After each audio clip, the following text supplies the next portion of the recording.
ఉన్న బంగారాన్ని విడిపించి ఆ రోజు ఆన్లైన్ రేటుకే మేము కొంటాం. Sharma gold company. హాయ్, నేను మీ గురు ప్రసాద్ని from Chennai, trader cum technical analyst. Suman TV ప్రేక్షకులు నమస్కారం. ఇప్పుడు మనము కొన్ని స్టాక్స్ చెప్తాను. ఈ స్టాక్స్ అన్నీ కూడా మీరు పర్ఫెక్ట్గా మీ పోర్ట్ఫోలియోలో ఉండడానికి ట్రై చేయండి. అది తర్వాత రీసెంట్గా ఒక అతను నాకు కాల్ చేశాడు. సార్, నేను బ్రోకర్ ఫండ్ యూటిలైజ్ చేశాను, అంటే నాది దాదాపు ఒక 35 lakhs ఉంది, 35-40 lakhs నా ఓన్ ఫండ్ ఉంది. వాళ్ళు ఒక 4 times వాళ్ళు నాకు దానికి లిమిట్ ఇచ్చారు. దానికి నేను కొన్ని స్టాక్స్ కొనుక్కున్నాను అని అతను చెప్పాడు. అంటే ఫస్ట్ పాయింట్ అండి, మన డబ్బులు అతను వచ్చి ఒక 40 lakhs అతని దగ్గర ఓన్ ఫండ్ ఉంది. అనదర్ 4 times అతను లిమిట్ తీసుకున్నాడు, అంటే 1.6 crores. 40 lakhs into 4, 1.6 times 1.6 crores, అంటే 1.6 ప్లస్ ఇదొక 40 lakhs, అంటే దాదాపు 2 కోట్ల రూపాయలు అతను స్టాక్స్ ఇన్వెస్ట్ చేశాడు. అంటే అతను కొన్న స్టాక్సే మళ్ళీ ఏదైనా యావరేజ్ అయితే కొనుక్కోవడం, మళ్ళీ ఫ్రెష్ స్టాక్స్ కొనుక్కోవడం, ఇలా చేశాడు.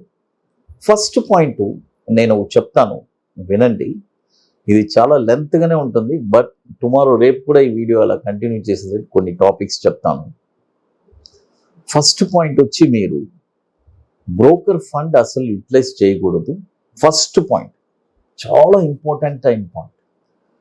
ఎందుకంటే అంటున్నాను, బ్రోకర్ ఫండ్ మనం యూటిలైజ్ చేస్తే అందులో సక్సెస్ అయిన వాళ్ళు ఓన్లీ 10% మాత్రమే. ఎందుకంటే అంటున్నాను, అది మన ఫండ్ కాదు, వాళ్ళ ఫండ్. అంటే మన ఫండ్ కూడా వాళ్ళ ఫండ్ లాగానే వాళ్ళు ట్రీట్ చేస్తారు. ఏదైనా ఒక లాస్ వచ్చిందనుకోండి, 2 crores స్టాకు, ఏదైనా ఒక 10% లాస్ వచ్చిందంటే 20 lakhs మన పోర్ట్ఫోలియో డౌన్లో ఉంటుంది.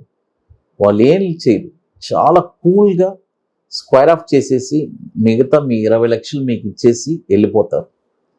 అదే ప్రాఫిట్ వస్తే అది వేరే విషయం, బట్ లాస్ వస్తే వాళ్ళు అసలు కన్సిడరే చేయరు. ఎందుకంటే వాళ్ళు చేసేది ఒక బిజినెస్. కాబట్టి ఇదే మీరు 40 లక్షలు మీ సొంత డబ్బు పెట్టుబడి పెట్టుకున్నారు, అందులో ఒక 20% తగ్గిందంటే 8 లక్షలే తగ్గుద్ది, మిగతా 32 లక్షలు మీ దగ్గర ఉంటుంది. గుర్తుపెట్టుకోండి. కాబట్టి మీరు దయచేసి అలాంటి పనులు చేయకూడదు. నెక్స్ట్ వీడియోలో ఇది ఎవరు యూటిలైజ్ చేయొచ్చు, ఈ ఫండ్ని ఎవరు యూటిలైజ్ చేయకూడదని చాలా క్లియర్గా అది కూడా చెప్తాను. నెక్స్ట్ వీడియోలో కంటిన్యూ అవుతుంది. అది ఇప్పుడు కొన్ని స్టాక్స్ చెప్తాను. ఈ స్టాక్స్ కూడా మీరు పర్ఫెక్ట్గా మీ పోర్ట్ఫోలియోలో ఉండడానికి ట్రై చేయండి. అది చూడండి. ఇప్పుడు వచ్చి ఒక షార్ట్ టర్మ్ చెప్తున్నాను. షార్ట్ టర్మ్ ఒక 40 to 60 days. ఈ స్టాక్ వచ్చి DCM. చూడండి, DCM. ఈ స్టాక్ వచ్చి ఇప్పుడు కరెంట్ మార్కెట్ ప్రైస్ వచ్చి 97 రూపాయలు ఉందండి. చూడండి, 97 రూపాయలు ఉంది. ఇప్పుడు కొనొద్దు. DCM 97 రూపాయలు ఉంది, ఇప్పుడు కొనొద్దు. బై ఓన్లీ అబోవ్ 102 రూపాయలు పైన ఈ స్టాక్ కొనాలి. చూడండి, ఎప్పుడు కొనాలి? 102 రూపాయలు పైన ఈ స్టాక్ మీరు కొన్నారంటే దీని యొక్క టార్గెట్ వచ్చి 144 రూపాయలు 80 పైసలు మొదటి టార్గెట్, 190 రూపాయలు రెండో టార్గెట్, 262 రూపాయలు మూడో టార్గెట్. స్టాప్ లాస్ వచ్చి 56 రూపాయలు స్టాప్ లాస్. DCM ఇది కూడా దాదాపు 20 సంవత్సరాలు, 23 సంవత్సరాల నుంచి NSEలో ట్రేడ్ అవుతుంది. 180 కోట్లు మార్కెట్ క్యాపిటలైజేషన్ ఉన్న స్టాకు. ఇది వచ్చి ఒక 40 to 60 days ఈ స్టాకు. అది తర్వాత ఇప్పుడు మనము, మీ అందరికీ తెలుసు, మన అకాడమీలో కొన్ని ప్రోడక్ట్స్ ఉన్నాయి. 21 days స్టాక్, తర్వాత నిఫ్టీ సింగిల్ ఎంట్రీ, అదేలాగా బ్యాంక్ నిఫ్టీ సింగిల్ ఎంట్రీ, ఎన్ని వండర్ఫుల్ ప్రోడక్ట్స్. కాబట్టి ఈ ప్రోడక్ట్స్ గురించి డీటెయిల్స్ తెలుసుకోవాలంటే కూడా మన వాట్సాప్ టీమ్ని కాంటాక్ట్ చేసి వాటి డీటెయిల్స్ తెలుసుకోవచ్చు.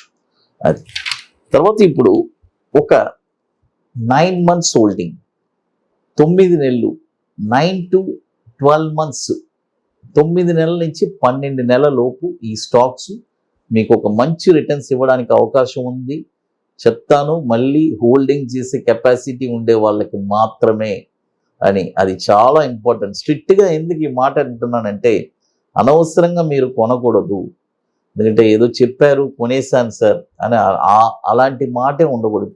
12 నెలలు నేను పెట్టుబడి పెట్టాను, మళ్ళీ నేను ఆ పెట్టుబడిని వెనక్కి తీసుకోను. 12 నెలలు ఒకటి స్టాప్ లాస్ ట్రిగర్ అవ్వాలి, టార్గెట్ రావాలి, ఏదో ఒకటి జరగాలి కదండి. ఏమండి, మనం ఒక ప్రయాణం చేస్తున్నాము, ఏదో ఒకటి జరగాలి. అది అట్ ద ఎండ్ మనం చూడాలి. ఆ 12 నెలలు టైం ఇవ్వాలి. ఆ ఇస్తేనే మనకు ఆ ఫలితం అనేది దొరుకుతుంది. ఇప్పుడు రెండో స్టాక్ వచ్చి, ఇది వచ్చి ఒక 9 to 12 months లిఖిత. చూడండి, లిఖిత ఇన్ఫ్రాస్ట్రక్చర్. చూడండి, లిఖిత ఇన్ఫ్రాస్ట్రక్చర్, ఎన్ఎస్సి కోడ్ కూడా LIKHITHA, లిఖిత ఇన్ఫ్రాస్ట్రక్చర్. ఈ స్టాక్ వచ్చి ఇప్పుడు కరెంట్ మార్కెట్ ప్రైజు చూడండి 337 రూపాయలు ఉంది. చూడండి, ఇప్పుడు కరెంట్ మార్కెట్ ప్రైస్ 337 రూపాయలు ఉంది. బై చేసుకోండి. దీని యొక్క టార్గెట్ వచ్చి 424 రూపాయలు 80 పైసలు ఫస్ట్ టార్గెట్, 523 రూపాయలు రెండో టార్గెట్, 680 రూపాయలు మూడో టార్గెట్. చూడండి, మొదటి టార్గెట్ 424 రూపాయలు 80 పైసలు, రెండో టార్గెట్ 523 రూపాయలు, మూడో టార్గెట్ 680 రూపాయలు. స్టాప్ లాస్ వచ్చి 234 రూపాయలు స్టాప్ లాస్. లిఖిత ఇది కూడా 1200 కోట్లు మార్కెట్ క్యాపిటలైజేషన్ ఉన్న స్టాకు. 2020 నుంచి మనకి ఎన్ఎస్సిలో ట్రేడ్ అవుతుంది. తర్వాత చూడండి, ఇప్పుడు ఒక 40 డేస్కి ఒక స్టాక్ చెప్పాను, అదేలాగా ఒక లాంగ్ టర్మ్ కూడా చెప్పాను ఒక 9 monthsకి. తర్వాత ఇప్పుడు మీ అందరికీ తెలుసు, మన అకాడమీలో 19వ workshop October 28th and 29th 2 days workshop ITC కోహినూర్లో జరుపుకుంటున్నాము.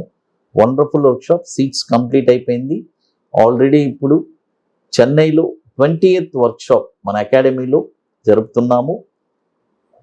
20th వర్క్షాప్ ది పార్క్ హోటల్లో December 16th and 17th 2 days workshop. రియల్గా స్టాక్ మార్కెట్లో స్థిరపడాలి. నేను ఇండివిజువల్గా నేనే ఒక స్టాక్ వితౌట్ ఎవరి హెల్ప్ లేకుండా లైఫ్ లాంగ్ ఒక స్టాక్ని అంటే షార్ట్ టర్మ్కి అనలైజ్ చేసి బాటంలో ఎక్కడ ఎగ్జాక్ట్గా ఐడెంటిఫై చేసి కొనాలి, కొని ఒక షార్ట్ టర్మ్లో 5% రిటర్న్స్ రెగ్యులర్గా తీయాలి అనుకునే వాళ్ళకి ఇది ఒక వండర్ఫుల్ వర్క్షాప్. మరొకటి బ్యాంక్ నిఫ్టీ ఫ్యూచర్స్ ఒక స్ట్రాటజీ చెప్పిస్తున్నాను. ఇంట్రాడే బ్యూటిఫుల్గా ఉంటుంది. కాబట్టి రియల్గా ఇంట్రెస్ట్ ఉండేవాళ్ళు ఎవరైనా సరే మన వాట్సాప్ టీమ్ని కాంటాక్ట్ చేసుకొని వాటి డీటెయిల్స్ తెలుసుకోవచ్చు. అది ఇక మీకు more informations Guruprasad academy YouTube ఛానల్లో రెగ్యులర్గా మీకు అప్డేట్స్ ఇస్తున్నాను. అది సుమన్ టీవీ ప్రేక్షకులు నమస్కారం.